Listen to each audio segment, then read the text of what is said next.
নমস্কার বন্ধুরা, কিচেন গাইডলাইন্সে সবাইকে স্বাগত। আজ আমি চলে এসেছি একদম নূতন স্বাদের টক ঝাল মিষ্টি কুলমাখা রেসিপি নিয়ে। কুলমাখা তো অনেকেই খেয়েছেন, কিন্তু একবার এইভাবে মেখে খেলে বারবার খেতে ইচ্ছে হবে। তাহলে আসুন দেখে নেওয়া যাক আমার আজকের কুলমাখা রেসিপিটি। এর জন্য নিয়ে নিলাম 500 গ্রাম কুল। কুলগুলো আমি খুব ভালো করে ধুয়ে নিয়েছি। এবারের বোঁটাগুলো কেটে নিয়ে ছোট ছোট পিস করে কেটে নেব। সবগুলো কুল আমার কেটে নেওয়া হয়ে গেছে। এখন আমি দিয়ে দেব স্বাদ মতো লবণ এবং পরিমাণ মতো মরিচের গুঁড়া। দিয়ে দিচ্ছি 1 চা চামচ চিনি এবং 2টো শুকনো লঙ্কা। শুকনো লঙ্কাগুলো এইভাবে হাত দিয়ে আধ ভাঙা করে দিয়ে দেব।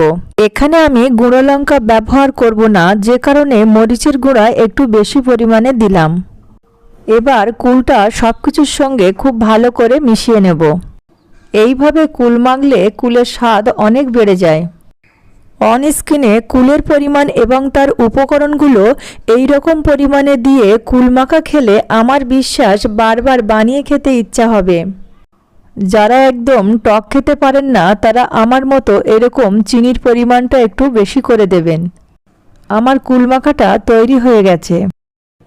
তাহলে বন্ধুরা 2 মিনিটেই তৈরি করে নিন মুখে স্বাদ লেগে থাকার মতো কুলমাখা রেসিপিটি। আপনারা অবশ্যই বাড়িতে একবার ট্রাই করুন এবং কেমন হয়েছে অবশ্যই জানাবেন। আশা করি আমার এই দারুণ স্বাদের কুলমাখা রেসিপিটা আপনাদের ভালো লেগেছে। যদি ভালো লেগে থাকে বা আমার চ্যানেলে নতুন বন্ধু হলে চ্যানেলটা সাবস্ক্রাইব করে আমার পাশে থাকার অনুরোধ রইল। সবাই খুব ভালো থাকবেন, সুস্থ থাকবেন। ধন্যবাদ।